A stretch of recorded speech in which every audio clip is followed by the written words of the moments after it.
Hello friends, मैं हूं शुभा और आप देख रहे हैं नेबुला टेरिया। आपका बहुत बहुत स्वागत है मेरे यूट्यूब चैनल में। ज्योग्राफी से रिलेटेड कुछ वीडियो हम आपको दे चुके हैं, जो कि आप चैनल में जाके प्लेलिस्ट में देख सकते हैं। उसमें ब्रैकेट में ज्योग्राफी दिया हुआ होगा। तो चलिए हम आज से आगे स्टार्ट करते हैं लेसन। उल्का या उल्का पिंड, यह क्षुद्र ग्रह के टुकड़े या धूमकेतुओं द्वारा पीछे छोड़े गए धूल के कण होते हैं। तो ये क्या है, या तो ये क्षुद्र ग्रह के टुकड़े होंगे या फिर धूल केतु जो अपने पीछे छोड़ जाते हैं धूल के कण, ये वो हैं जो प्रकाश की एक चमकीली धारी के रूप में हमें नजर आते हैं। यह आकाश में क्षण भर के लिए ही चमकती है और क्या है, गायब हो जाती है। जब क्षुद्र ग्रहों के टुकड़े पृथ्वी के वायुमंडल में प्रवेश करते हैं तो क्या है, घर्षण से ये जल उठते हैं।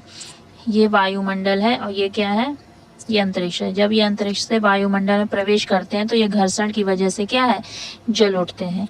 और जब ये जल उठते हैं तब इन्हें क्या कहा जाता है, उल्का कहा जाता है। तो इसको याद रखिएगा। और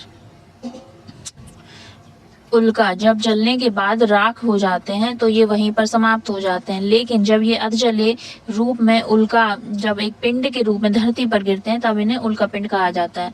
कहने का मतलब ये है कि जब ये वायुमंडल में प्रवेश करते हैं तो घर्षण के जरिए ये जल उठते हैं। जब ये जल उठते हैं तब ये उल्का कहलाती है। और अगर ये पूरी की पूरी यहीं पर जल जाती है तो क्या है, इसकी जो राख है वो जमीन पर गिरती है, ठीक है। लेकिन अगर ये पूरी की पूरी नहीं जल पाते हैं तो क्या है, ये एक पिंड के रूप में जमीन पर गिरते हैं। और जब ये पिंड के रूप में जमीन पर गिरते हैं तो इन्हें उल्का पिंड कहा जाता है। जो क्या है, जो धरती पर क्या है, एक गर्त बना देता है, जिससे क्या है, झीलें आदि बन जाते हैं। आगे देखते हैं।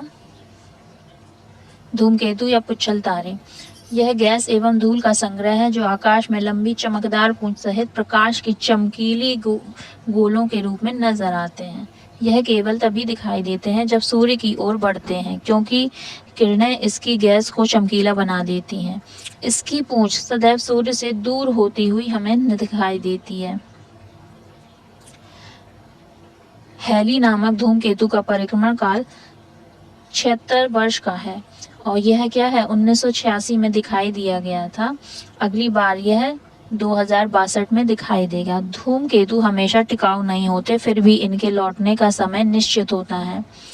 क्षुद्र ग्रह, मंगल एवं बृहस्पति ग्रह की कक्षाओं के बीच कुछ छोटे छोटे आकाशीय पिंड होते हैं जो सूर्य की परिक्रमा कर रहे होते हैं और उन्हें हम क्षुद्र ग्रह कहते हैं।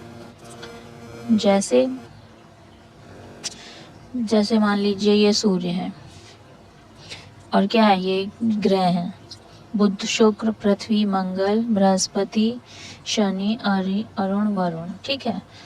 तो मंगल और बृहस्पति के बीच में जो क्षुद्र ग्रह रहते हैं, छोटे छोटे से पिंड रहते हैं, टुकड़े रहते हैं, जो क्या है, तो ग्रह भी सूर्य की परिक्रमा करते हैं और ये क्षुद्र ग्रह भी साथ साथ में सूर्य की परिक्रमा करते हैं। तो ये इन्हीं टुकड़ों को या इन्हीं पिंडों को क्या कहते हैं, हम क्षुद्र ग्रह कहते हैं। इनका जो निर्माण है वो ग्रहों के विस्फोट से हुआ है। जब ये ग्रह जो है ये विस्फोट के जरिए बिखर जाते हैं तो इन्हीं से क्षुद्र ग्रह का निर्माण होता है। जब ये पृथ्वी से टकराते हैं तो उस पर क्या है, गर्त बना देते हैं। जैसे महाराष्ट्र की लोनार झीलें। फॉरवेस्टा एकमात्र क्षुद्र ग्रह है जिसे हम नंगी आंखों से देख सकते हैं। तो फ्रेंड्स, आज के लिए इतना ही। उम्मीद करते हैं लेसन आपको पसंद आया होगा। तो प्लीज़ चैनल को सब्सक्राइब कर लें, लाइक कर दें और हो सके तो शेयर भी कर दें, और जिससे हम जो भी वीडियो बनाते हैं वो आप तक सबसे पहले पहुंच सके। तो आज के लिए इतना ही फ्रेंड्स, थैंक यू।